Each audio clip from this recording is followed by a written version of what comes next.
తరపుటి 2014, 19, 19, 24లో YSR Congress party తరపున గెలిచి తర్వాత తనకి సీటు ఇవ్వరన్నది అంటే తన మంత్రి పదవి ఆశించారు ఇవ్వకపోవడంతో ఆగ్రహిస్తే మరొక వైపున తన మీదనే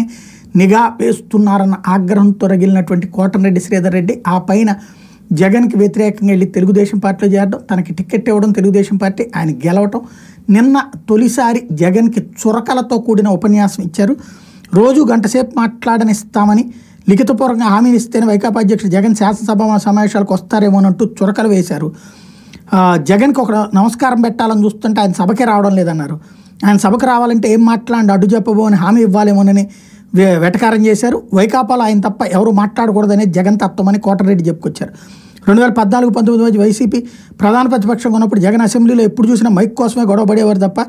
ప్రజా సమస్యలపై కాదన్నారు అప్పట్లో వైకాపా ఎమ్మెల్యేలుగా ఉన్న తమతో కూడా మైక్ కోసమే ఆయన గొడవ చేయించేవాళ్ళు అన్నారు